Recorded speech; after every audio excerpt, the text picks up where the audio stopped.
Good morning, Broward County. Thank you for being with us on our monthly podcast. My name is Jason Smith. I am blessed to be the local president of Local 4321. And today I've got a very special guest with me.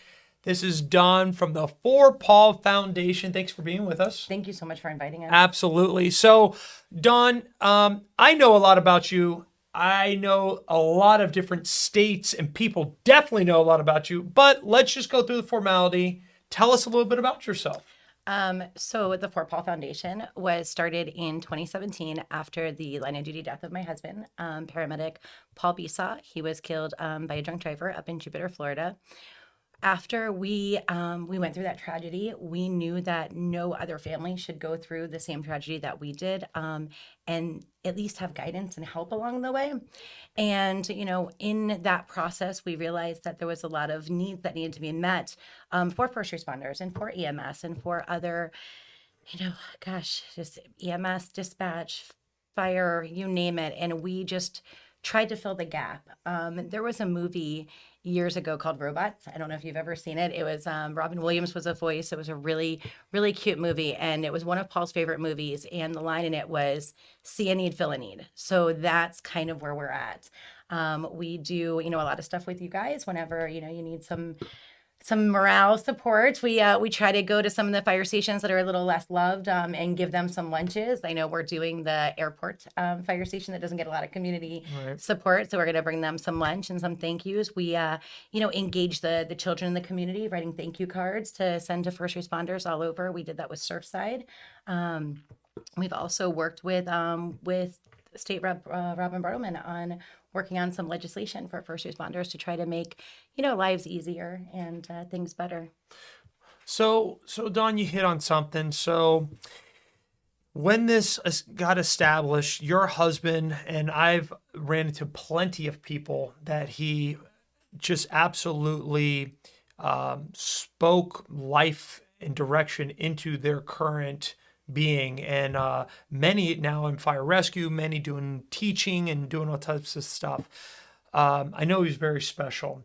My question to you is, what did you experience? How was the process where you said, you know what, this is no good. There needs to be a change. There needs to be a bridge agent in between when tragedy strikes and when the family gets notified, and then beyond, when everyone else is gone, when everyone thinks it's over, it's not over.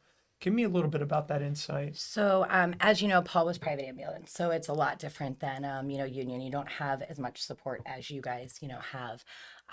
When he was killed, it's still somewhat of a family, but there's not a lot of protocols in place. I actually found out Paul was killed on Facebook. I did not get a officer at the door. I did not get a representative from the company. I got a 7:00 in the morning scrolling through my phone, just called Paul, was like, hey, hurry up, don't take a late call, get your butt home. You have to do stuff with Allison today. It's our daughter. You guys have the daddy-daughter dance coming up, and just get home. You got to do that recital. And I hung up the phone, scrolling through Facebook, and all of a sudden it was like, R.I.P. Paul, what happened? Oh my goodness. And then I look up, and Channel 6 has got his ambulance on the side. And I was like, like, what am I supposed to be doing right now? So I called everyone that I knew, and then I finally got on the phone with his work. I drove all the way up to Lake Worth to the headquarters to try to find out what was going on. So that right there, just to stop at that point, we have worked with Victims Advocate Services. I actually did a video for police training for line of duty deaths. Well, not just for line of duty deaths, but for victim notifications.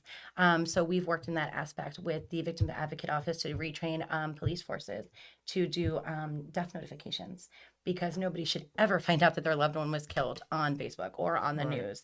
Then, you have so many people after the death, after you find out about it, you have so many people in so many directions that it's like, okay, we have to do this processional. We have to do this. We have to, you have to be here for this. You have to be in the ambulance. You have to drive down the road when they take his body to the,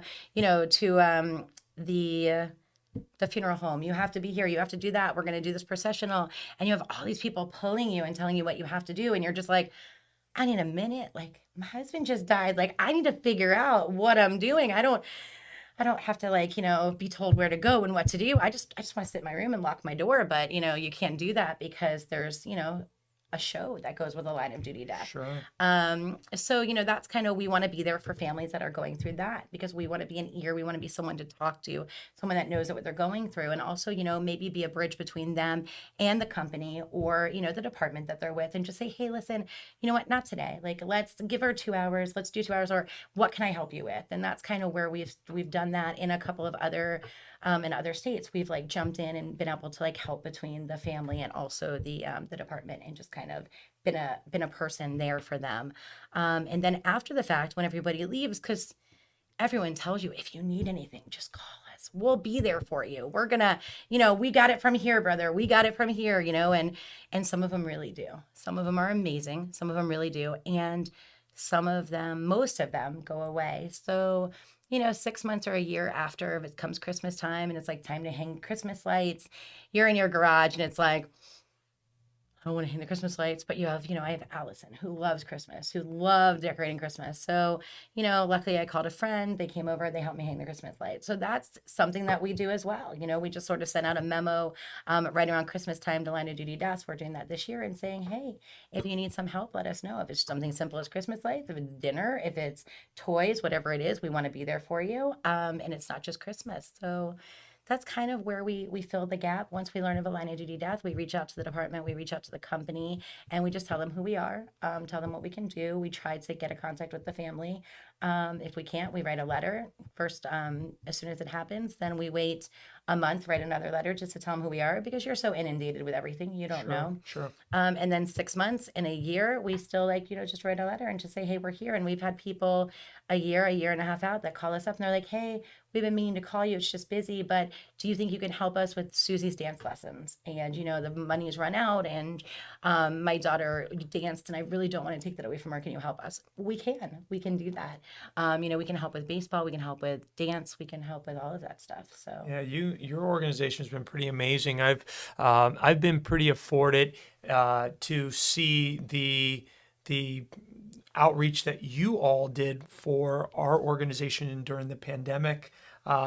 Just reaching out, making certain that the calls were coming in, the men and women were responding, they were going back to their families, they were being just responding, and tons of things happening, and your organization was sort of thinking about us, and that was interesting. It was different. But what I want to do is I want to take a quick moment. I want to take a break. I want to talk about some of the sponsors. I want you guys to see some of our sponsors that are out there. And when we come back, I want to talk a little bit about, you hit on it, was community. And I want to hit on what your organization is doing in Broward County and afar. All right. So if you will, see some of our sponsors.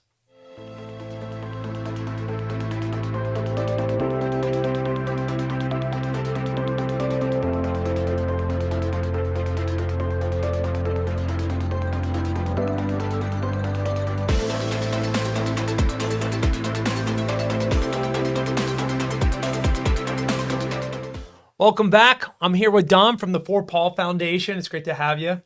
A lot of things going on, a lot of needs throughout the country, which you definitely are affecting not just the state of Florida or the city that you reside in. You're everywhere.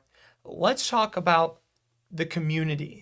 You hit on that. What are you doing at the community? Because you're there for the line of duty devastation piece. That is absolutely something that I think your organization has carved in and becomes that bridge agent for. But then you turned a page in a different chapter to add to the robustness of the organization. Tell me a little bit about it. So one of the things that Paul was really big on education. Paul became an EMT the moment he turned 18. I mean, he knew that that's what he wanted to do. And he had to work real hard to pay for his EMT school. And then he decided that he wanted to be a paramedic. And then when he passed away, he was working on his nursing degree. And those are all things that he worked full time to get to. So he didn't have a lot of support, a lot of handouts. And then we found out in the community that there's really not a lot of scholarships or support. If you want to be a firefighter, a first responder, an EMT, a paramedic, there's no scholarships because people don't look at that as a degree. It's just kind of, it's like going to be almost like a trade. So there's Sure. not a lot of scholarships out there. So that's when we were so lucky to partner with you guys with 4321. I called you up, I told you our idea, and we were able to do this year for $1,500 scholarships Oh, that's awesome. for high school seniors that want to become first responders. We have Rebecca, Brianne, Justin, and Taylor, who are all currently at school right now. I know some are at Barry, some are at Broward College, and they're all going to be paramedics, firefighters, and they're so excited. And we were able to like start them on their way with $1,500. That's amazing. That's amazing. So it's real important that we highlight what you said. There was not, and there truly is not, a lot of doors that can be opened for families. As you know, times are tough. The pandemic shut down the country, and now the need of first responders didn't stop. And to get into school and to get that education, it's expensive. And your organization absolutely was a bridge agent to affect 4 new lives. And what I think is really neat is there's 1 gentleman and 3 young ladies that now are on their way, and you and your husband's legacies can continue in them. Yeah. I mean, that's all I really wanted to do, because he was the guy that people called at 3:00 in the morning that were like, hey, I got a patient in the back of the truck. He's circling the drain. What am I supposed to do? And I knew that we needed more people out there, and we needed them to know that people cared about them. So that way they can continue the legacy, because Paul gave that to all of the people that he trained. And I know one of the guys I met, I had, we just partnered with Miss USA, with the Florida USA organization. We have all of the delegates that are willing to help you guys in anything you need to do. I know you have a toy drive coming up. Absolutely, yeah. So we had a couple of the guys from 4321 come over to the white hot party that they had. Okay. And one of the guys was like, Bisa, what does this have to do with Paul Bisa? And I'm like, well, this is the For Paul Foundation. He's like, he trained me. And so that reach, just there's really everywhere you go. And, I think you were somewhere the other day, like a medical examiner's office, and you're like, hey, someone knew Paul. And it's just, I just need that to continue on. And that way he continues on. And that way it builds our EMS community and our fire community. And it builds, that family. Yeah. And it's just all about being there for each other. And these 4 of our first scholarship guys and girls are like, we're going to come back. If anybody, any of the high school kids want to talk to us, we're going to be there for them. We're going to tell them what they need. So, it just kind of continues his legacy, and it builds a bigger community for us and a stronger community. It absolutely because you have does. everyone there. It absolutely does. There's so many neat things that your organization does. So what I want to do is let's go ahead and watch this video about your organization.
So that video definitely, I don't think, does justice also to just some of the extras that are behind the scenes. So tell me about this. You found a need, you filled the need, and I think you're doing something very neat. You've decided to transfer your knowledge and your ability into an educational route. What is that? Talk to me a little bit about that. So after, after I lost Paul, we tried real hard to find counseling. And it's a special niche that a lot of people don't know. Counselors can talk about death, they can talk about losing a loved one, but a lot of them haven't been there. They haven't lost their husband, and especially they haven't lost someone so publicly like, we did. And so I knew that, again, you have to see a need, you fill a need, right? So I went back to school. I'm at Carlos Albizu University in Miami.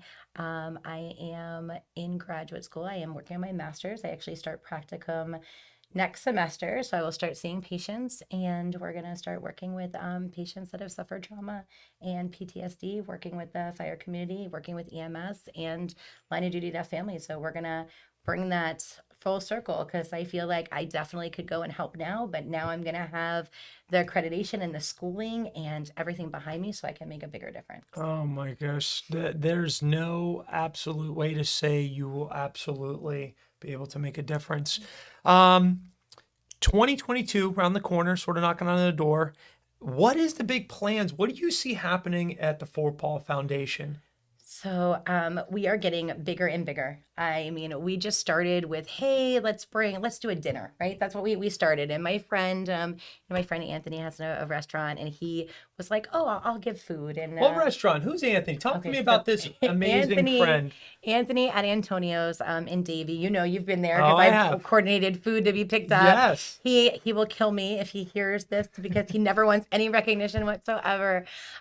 He will come out and support anything that we do. And when I first the first year, I knew it was going to be a horrible, horrible day for me.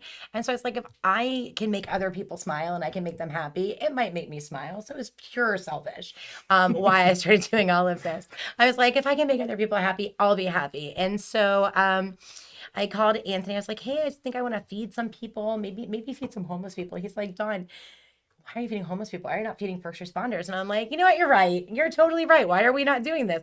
How do we do this? Do we just bring the food to the station? So I got in touch with a good friend of mine, Mary, who's Mary. Yes. She's a commissioner in Weston. And I said, hey, we're thinking about can I feed some fire stations? And she said, no. Why don't we have a dinner? And I said, okay. So Bonaventure Town Center was amazing. And they opened up a room. We had firefighters and police officers, and they're crazy, came out and had this dinner. The next year, it went into a big dinner with over 200 people, sit down dinner, 4 scholarships, $1,500. Next year, we have planned the largest room that they've given us for June 4th. So please put that in your calendars and come out. It's a free event for all firefighters, first responders, paramedics. It's a great dinner. Jason was there. He'll vouch for it. Yep, I vouch. It was a good dinner, and we're going to be giving away our scholarships. Hopefully this year we'll give away more scholarships. Yep. I'm hoping that we can do maybe 6 scholarships instead of 4. Okay. That's what I'm working on. And then we're also working on, we have directors now in almost every state. I have 42 of the 50 states I have directors in, that if something goes wrong, there's a line of duty death, someone's injured on the job, they need help, I have a contact in every state now. Well, 42 states, we're working on 8. There, yeah. I'm looking at you, North Dakota. No. So we have... Hear that, North Dakota? We need a rep.